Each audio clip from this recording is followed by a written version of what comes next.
Welcome guys. अभी जो video देख रहा था वो है लक्ष्य चौधरी करके, ये आईआईटी बाबा के ऊपर है और उर्वशी रौटेला के ऊपर जो भी है। तो गाइस चलो वीडियो को स्टार्ट करते हैं।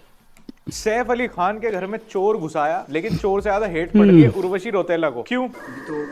चोर से ज्यादा हेट उर्वशी को क्यों पड़ रही है भाई? जी, इट इज वेरी अनफॉर्चुनेट। कितना इस वजह से पड़ रही है। अभी आप खुद ही सोचिए, डाकू महाराज की 100 करोड़ 105 करोड़ की सक्सेस के बाद मैं मतलब वो क्वेश्चन कर रहा है कि उन पे हमला हुआ, उस पे क्या कहना है। मतलब देख लो आजकल क्या हो रहा है, घर में घुस के हमला किया गिफ्ट करी, तो उस पे अपनी मूवी लेके आ गई है। प्रोनाउंसिएशन किसी को समझ नहीं आती। गिफ्ट की diamond stick Rolex, diamond stick Rolex. Actually मेरा सिर्फ एक ही क्रश है जो है जान Malik. I actually feel Leonardo DiCaprio. कौन सा Caprio? Leonardo DiCaprio. Because my brother Leonardo कैसी पता नहीं क्या था। ये मुंह से सुपारी निकाल के बात कर बाबा। रिपोर्टर पूछ रहा है कि आपकी इंडस्ट्री के इतने बड़े नाम सैफ अली खान को किसी ने चाकू मार दिया। ये कह रही है अरे तू चाकू छोड़, तू ये देख डायमंड सिटी रोलेक्स को, पता नहीं कौन से डायमंड, कौन सी उसके बाद का वर्ड मुझे समझ नहीं आया। रोलेक्स है कुछ, डायमंड स्टिक रोलेक्स। एक आदमी के घर ना एक बार आग लग गई थी, तो बहुत सारे लोग आए देखने की, अरे भाई क्या हो गया क्या हो गया। तो कहता है देखो जी हमारा फ्रिज भी जल गया, देखो जी हमारा सोफा भी जल गया, देखो जी हमारी अलमीरा भी जल गई। तो एक आदमी कहने लगा अरे भाई ये उंगली में अंगूठी तो बड़ी जोर की पहन रखी तूने। कहता बेट चोद गए, दिखान कोई तो पूरा घर जला दिया। वही आदमी आगे चल के उर्वशी रौतेला का मार्गदर्शक बना। एंड माय फादर ने मुझे ये मेरे हाथ में पहनी हुई छोटी सी मिनी वॉच गिफ्ट करी। ये हाँ, it is like a gift. Like अभी 100 करोड़ 105 हमने पार कर दिया है। अरे कहना क्या चाहते हो? अगले का समय खराब, जिसमें सिर्फ एक गाना किया है इसने, बस आइटम सॉन्ग किया उस मूवी के अंदर सिर्फ। तुम्हारा अच्छा समय नहीं चालू हो जाएगा। ओपनली या कुछ भी वी कैन नॉट वेयर कुछ भी, लाइक यू नो, एक तरीके से एक सैफ के केस को डाकू महाराज के कलेक्शन से अपने घड़ी के फ्लेक्स से जोड़ दिया। उसके बाद उस सेंटेंस को कंस्ट्रक्ट करना भी भूल गई। फर्स्ट वुमेन ऑन अर्थ, जिससे दो अलग अलग बातें कनेक्ट भी नहीं होती। इसको बिल्कुल नहीं पता किस सिचुएशन में क्या बोलना है। वहां किसी की अस्थियां कलेक्ट होने वाली थी, ये उस बात में भी अपनी फिल्म का कलेक्शन ही गिनवा रही है। उर्वशी रौतेला को तो बल्कि आत्मनिर्भर भारत की ब्रांड एम्बेसडर होना चाहिए, क्योंकि उसको खुद की तारीफ करवाने के लिए किसी फैन की जरूरत नहीं है, वो खुद ही काफी है। उर्वशी रौतेला का कोई नंबर 1 फैन नहीं है, ये खुद ही है। 2025's first outsider actress to enter into, you know, the 100 crore 200 crore club. ये इंटरव्यू इसका 13 जनवरी 2025 को शूट हुआ था। इतने में 2025 की पहली आउटसाइडर हीरोइन जिसने 100 करोड़ क्लब की मूवी दे दी। अरे 2025 को सांस तो लेने दे मेरी माँ, अभी तो 2025 पैदा भी नहीं हुआ ठीक से। 1000 फिल्में आएंगी तब कंपेयर कर लियो। ये बात तो 17 दिसंबर को कर रही होती तो मैं मान जाता। और जिस फिल्म को मेरी फिल्म डाकू महाराज, हमारी फिल्म डाकू महाराज कह गया कि इसने गीत गा रखे हैं ना, उसमें इतना आर्टिस्टिक, इतना क्रिएटिव, इतना डेप्थ वाला रोल है ना इसका। ये रोल है उसका उसमें। इस फिल्म में उर्वशी रौतेला का काम देख के ना मुझे वो कहावत याद आ रही है, everyone is a socialist until they got paid. इतना तो बचपन में उर्वशी को उसके पेरेंट्स ने नहीं मारा होगा जितना एक गाने में इस अंकल ने पीट दिया। इसको डांस कौन कहेगा? This is well choreographed women harassment. पता नहीं इस फिल्म की कास्टिंग किसने क्या ही सोच के की। उर्वशी 30 साल की है, बालाकृष्ण सर जी हैं 64 साल के। इसे एज गैप भी नहीं, जनरेशन गैप बोलते हैं। हीरो हीरोइन की दादा पोते की जोड़ी है। लगता है साउथ में अब तक कंसेंट दोनों ही नहीं पहुंचे। जितना पैसा उर्वशी को इस फिल्म के लिए मिल रहा होगा ना, उससे ज्यादा तो इस आदमी के दिए हुए ट्रॉमा से निकलने के लिए थेरेपी में लग जाएगा। ये तो किसी को आशीर्वाद भी दे रहा होगा, वो भी बैड टच में काउंट होगा। लेकिन पूरी मूवी की और वैसे ने खाली सॉन्ग किया था, ये कंफर्म नहीं है मेरे को। बोलो नथिंग इन फ्रंट ऑफ, मेरे को लगा सिर्फ सॉन्ग में। गॉड रिस्पेक्ट, विमेन रिस्पेक्ट, अच्छा सिनेमा, बहुत अच्छा सिनेमा, बड़ा cinema, south Indian industry Anna, Bollywood nothing, only nepotism in Bollywood. बोलो अब वापस से, south Indian industry is best. Bollywood खराब है, साउथ उससे भी खराब है। वही स्लोमो में हीरो की एंट्री, एक्शन पे एक्शन, कोई स्क्रिप्ट नहीं, वही ब्रेन रोट सीन सारे। तू जानता भी है ये कौन है? मजदूरों का मसीहा। और फिर यहाँ चूंटी काट लेंगे हीरोइन को बिना कंसेंट के छेड़ना।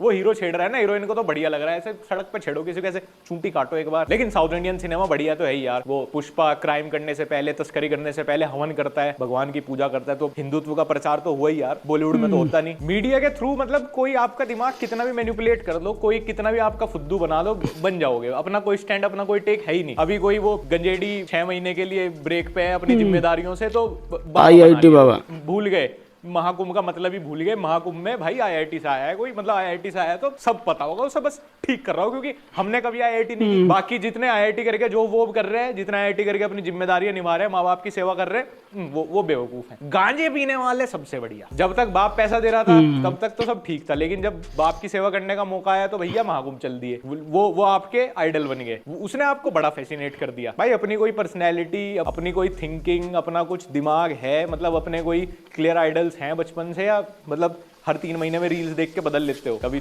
थॉमस शेल्बी बन जाएगा, मतलब एकदम ऐसी हिडन सीक्रेट पर्सनैलिटी बना लूंगा ना, किसी को कुछ पता मतलब भाई जब माँ बापों की ये सही कल को खिदमत करने का टाइम आया तो उनको छोड़ के चल दिए हैं, बहुत ज्यादा गलत। सच्चाई यही है भाई कि तुम्हें बस कोई लीडर चाहिए जो तुम्हें भेड़ की तरह अपने पीछे चला ले। बच्चा जब बड़ा हो जाए, उसकी शादी हो जाए, उसके बाद तो माँ बाप को वानप्रस्थ में निकल जाना चाहिए। सेवा का तो कुछ हुआ है, कंसेप्ट ही नहीं बनता वहाँ पे। सही है भाई, खुद तो फोन, ईयरफोन सेवा इस्तेमाल करेंगे, लेकिन जब माँ बाप की सेवा की बात आएगी तो शास्त्रों में लिखा है उनको तो अब तक वानप्रस्थ पे निकल जाना चाहिए था। वेद पुराण से भैया उतना ही ज्ञान लेता हूँ, उतना ही देता ऐसे हूँ। तो तुम्हें भी जन्म लेने के बाद छोड़ देने चाहिए माँ बाप को, खुद ही पल जाओ ना फिर। में कुछ भी करो, चाहे भी 6 महीने कुंभ में रह ले, चाहे 6 महीने बाद वापस जॉब ज्वाइन कर ले, तुम्हारा आइडल नहीं बनना चाहिए। मतलब तुम्हें कैसे फैसिनेशन हो रही है उससे, तुम कहाँ कनेक्ट कर पा रहे हो? और मुझे तो ऐसा लग रहा है कि जितने लोगों को ये लग भी रहा है ना उन्हें अपना गुरु, वो वही लोग हैं जो अपनी जिंदगी में कुछ नहीं उखाड़ पाए। उन्हें लग रहा है कि भाई आईआईटी वाला बंदा है, अब मेटेरियलिस्टिक चीजों से दूर रहने को कह रहा है तो मैं दूर हो जाता हूँ, क्योंकि भाई तू कमा ही नहीं पाया ना मेटेरियलिस्टिक चीजें। तू अपनी माँ बाप की सेवा करने से भाग रहा है क्योंकि तुझे पता है कि तू जिम्मेदारियां पूरी कर ही नहीं पाएगा। 20-30 साल की उम्र है, करवाऊं क्या नशे, फुकवाऊं गांजा महाकुंभ में, पिलवाऊं ज्ञान, दिलवाऊं संन्यास। जा अपने बाप के कर्ज उतार ले जो तेरी पढ़ाई के लिए लिए थे उसने। अच्छा, जो चरस पीने के आरोप लग रहे हैं आपके ऊपर, इस पर क्या कहेंगे आप? सुल्फा पीने के आरोप लग रहे हैं, पीते हैं अभी भी आप? महादेव का प्रसाद मान के पीते हैं, भोले का प्रसाद मान के पीते हैं। इसको स्पिरिचुअलिटी नहीं बोलते, इसको एक्चुअली डिनायल बोलते हैं, रियलिटी से भागना बोलते हैं। और भाई ये सब चीजों के लिए पैसे कहां से आते हैं वो बताना जरा। और मैं तो इसके लिए खुश हूं कि चल भाई ये अपनी जिंदगी अपने अकॉर्डिंग जी रहा है। भाई हमारा किसी पे कंट्रोल तो है नहीं, हर आदमी तो एक सेम पैटर्न पे जिएगा नहीं। उसका मन किया जॉब करने का, पहले पढ़ने का, जॉब करने का, इंजीनियरिंग करने का, आईआईटी बॉम्बे से जाने का, उसके बाद फोटोग्राफी करने का, उसके बाद महाकुंभ में आने का। भाई वो उसकी मर्जी है, वो स्मार्ट है, वो इंटेलिजेंट है, क्योंकि वो पढ़ा लिखा है, ज्ञानी है, बट वो साधु नहीं है। उसे साधु बाबा गुरु मत बनाओ। 4 रील मतलब 4 रील्स क्या इंस्टाग्राम की एल्गोरिथम या यूट्यूब कंट्रोल करता है क्या तुम्हारा माइंड? जो तुम्हें 5-6 बार वो दिखा देगा वही है फिर उसके बाद तुम्हारी पर्सनैलिटी। मैंने अपने पापा के लिए घर बनाना है, all of this like people take it so proudly. मेरी मम्मी पापा के लिए करना है, लाइक माँ बाप ही भगवान है। अरे माँ बाप भगवान नहीं है यार, माँ बाप को भी भगवान ने बनाया है। और जो घर बुला रहे हैं आपके पिता, जिनकी वजह से आप दुनिया में हैं आज। जो उनकी वजह से दुनिया में हूँ मैं। नहीं किसकी वजह से दुनिया में हो तुम? अपने माता पिता की वजह से, क्योंकि ये समाज कहती है। मेरा दोस्त जब सूखे नशे कर करके अपनी मेंटल हेल्थ की माँ दादी माँ एक कर ले, सबसे पहली चीज तो यही है, वापस बोल रहा हूँ, ये कोई बाबा नहीं है, ये एक स्टूडेंट है जो स्पिरिचुअलिटी सीख रहा है, वो भी बहुत ही बिगिनर लेवल पे। जितने माँ बाप ये बोलते हैं ना मैंने किया है, मैंने किया है, मैंने किया है, वो कहाँ से आ रहा है? वो अहंकार से आ रहा है, वो करुणा से नहीं आ रहा। मैंने पढ़ा दिया, मैंने ये कर दिया, तुम्हारे माँ बाप ने तुमको पढ़ा लिखा के ये बना दिया। मुझे तो ऐसा लगता है कि ये जस्ट एक ट्रोमेटाइज आदमी है जिसने शायद बचपन में माँ बाप की लड़ाई या घर में झगड़े देखे हैं, इसके अंदर वो ट्रोमा बैठ गया जिसको हील कर रहा है थ्रू स्पिरिचुअलिटी। लेकिन इसके ऊपर अब तुम बाबा का ठप्पा मत लाओ, क्योंकि पहले तुम अपने मन से 10 रील पोस्ट के देखने के बाद तुम इसको बाबा बना लोगे, अपना आइडल बना लिया, लीडर बना लिया, और उसके बाद ये बाबा जैसी हरकत कुछ करेगा नहीं। ठीक है, तुम्हें चाहिए भी ना फिर वो वैसे बिहेव भी करे। पहले तो उसने खुद से बोला नहीं, तुम बोल रहे हो, फिर वो जब वैसे बिहेव नहीं करेगा तुम उसको हेट दोगे। ऐसे ही तो चलता है सोशल मीडिया का लूप, ये हर बार का सेम सर्कल है सोशल मीडिया का। तो वो अपनी जिंदगी पे फोकस कर रहा है, बहुत बढ़िया है, तुम भी अपनी जिंदगी पे फोकस करो। साधु बनना, संत बनना, संन्यास लेना, भाई अपने माँ बाप का कर्जा उतार के ले लेना। भगवान है, ये हवा भी भगवान है मेरे लिए, तो उसके लिए फिर मैं सिर्फ माँ बाप में क्यों देखूंगा? मैं तो सब में देखूंगा, छोटा क्यों सोचूंगा, बड़ा सोचूंगा। भगवानों के लिए भी अपने माँ बाप सबसे ऊपर थे। आप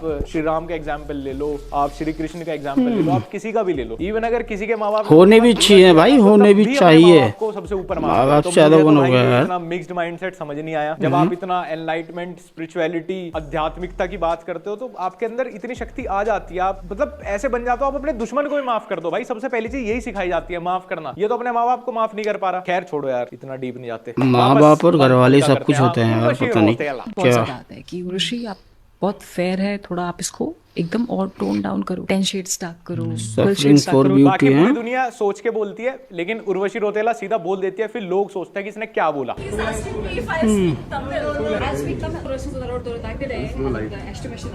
है कौन से नष्टे? ये जो आपने अभी तमिल लैंग्वेज के साथ खिलवाड़ किया ना इतना गंदा, यही रीजन है कि बालकृष्णा सर आपको डांस के नाम पे मारते हैं। मैंने ऐसा सुना था कि अगर कभी कोई विक्टिम डायरेक्टली पुलिस को रीच नहीं कर पाता तो आप उसके बिहाफ पे कंप्लेंट कर सकते हो। जैन जनाब, हाँ जी, एक लड़की बड़े खतरे में है, इसीलिए बोलते हैं कि जब करियर आपका पीक पे हो ना तभी सेविंग्स कर लो, नहीं तो जब डाउनफॉल पे आएगा आपको पता नहीं चलेगा कि आप अब खुद को बचाओ या करियर को। मुझे उर्वशी की पहली फिल्म से पता है कि उर्वशी 2-3 से ज्यादा एक्सप्रेशन नहीं दे पाती, लेकिन यहाँ पे साफ दिख रहा है कि वो अनकंफर्टेबल है। To the genres of the films also as an actress, I truly believe in having a lot of variations, lot of variety. दीदी कौन सी वेरिएशन की बात कर रही हो? पिछले 10 सालों में आपके एक्सप्रेशन में कोई वेरिएशन नहीं है, इवन आपके तो पॉडकास्ट में भी कोई वेरिएशन नहीं है। कोई 3 सवाल होते हैं, एक तो अपना मिस यूनिवर्स की जर्नी का स्ट्रगल बता दो, आप इतनी गोरी कैसे हो, और ऋषभ पंत के साथ आपका क्या रिश्ता है? I went in a no network area. At that time, I was in Kathmandu. So the director wasn't able to stay in touch with me. Like I kind of missed working with Amitabh Bachchan. First women मतलब कैसे थोड़ा over acting करके बोलना, no network zone में रहना पड़ा। ऐसी कौन सी जगह है काठमांडू में, कितने दिनों तक डायरेक्टर का फोन ही नहीं लगा। नेपाल वालों टावर गाड़ लो यार। अमित जी कितने अनलकी रह गए तुम्हारी वजह से, उर्वशी रौतेला के साथ काम नहीं कर पाए। I became the only girl in the history, पूरी हिस्ट्री की इकलौती लड़की जिसने मिस यूनिवर्स इंडिया 2 बार जीता है। एक बार तो इवन ऐसा भी हुआ था कि Urvashi Rautela miss parallel universe भी जीती थी। She is the first women on earth जो अपना लिंक्डइन बायो भी इंस्टाग्राम पे डालती है। People they call me pageant legend. They call me pageant legend. वो सब छोड़ो मैम, ये फालतू की बात है। मुझे ये बताओ, डाकू महाराज ने कितने रुपए कमा लिए जब से वीडियो चल रही है? तब भी तो कुछ कलेक्शन हुआ होगा। मेरी खुद की बहुत ही ज्यादा लॉयल ग्लोबल फैन बेस है, not just in India. 105 crore हैं। In France, Paris, Middle East, America. Jupiter, Saturn, Pluto, यहाँ पे भी मिल्की वे गैलेक्सी से बाहर भी एक रॉयल फैन बेस है आपका उर्वशी रौतेला कल्ट के नाम से। एक वीडियो बल्कि छोटी पड़ जाएगी इनके ऊपर यार, कहाँ यूट्यूब के सर्वर में फिट ही नहीं होगी भाई। इतना कुछ है इनके बारे में बात करने को तो कि 2 टीवी में रिकॉर्ड करनी पड़ेगी, घर घर बांटनी पड़ेगी मुझे हार्ड डिस्क। अगर कियारा अडवाणी की गेम चेंजर डिजास्टर हुई है और हमारी लाइक मेरी डाकू महाराज ब्लॉकबस्टर हिट हो गई है, तो it is not my mistake. Urvashi film में आइटम नंबर कर लेने से फिल्म आपकी नहीं हो जाती।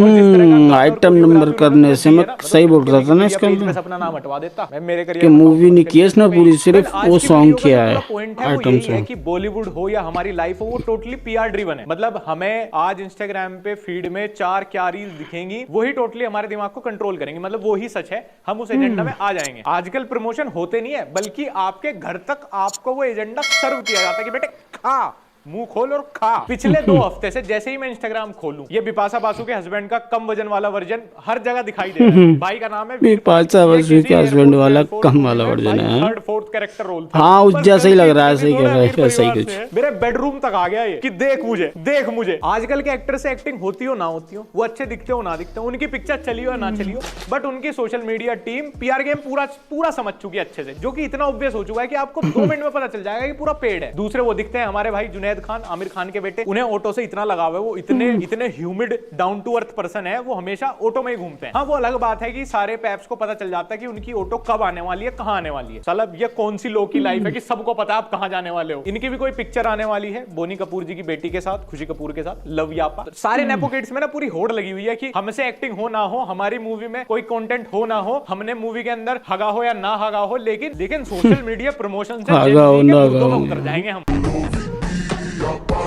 यार ये रहा है, शर्म मुझे आ रही है। अब जब आमिर खान के बेटे बोनी कपूर की बेटी ने इतने नेक्स्ट लेवल अपने प्रमोशन किए, जो कि चले नहीं वो अलग बात है, तो फिर बाकी नेपो किड्स कैसे पीछे रह जाएं भाई। तो वीर पहाड़िया भाई हमारे, इनकी पीआर टीम ने एक बढ़िया स्क्रिप्ट रेडी की कि सर 500 रुपए में फ्री टिकट्स देके पूरे थिएटर में लोग बिठा दिए जाएंगे, आप बीच में एंट्री देना, एकदम सब शॉक हो जाएंगे, पिक्चर का हीरो यहीं आ गया, और बस एक बढ़िया रील कटेगी। अब पेड आर्टिस्ट भी बिठा दिए, वीर भाई भी थिएटर में एंटर कर रहे हैं मूवी के बीच में, लेकिन साला सारे के सारे 500 रुपए की दिहाड़ी लेने वाले पहचानना ही भूल गए इसको। सिर्फ एक पेड एक्टर उठी भाई, पता ही नहीं है, शर्म नहीं है, वो वीडियो भी डाल दी उसको। वो वीडियो मेरे से शर्म भी नहीं देखी जा रही, बल्कि उल्टी। मेरे भाई पिक्चर अच्छी होगी तो खुद चल जाएगी, क्यों फालतू में वो खुद को ही हैंडसम कहलवा रहा है रील पे। मतलब चलो अगर मैं पेड पीआर भी कराऊंगा अपनी, तो कम से कम अपने लुक्स के बारे में, अपनी एक्टिंग के बारे में, अपने मुंह मियां मिट्ठू तो नहीं बनूंगा ना। नाइस चेन भाई, स्काई फॉर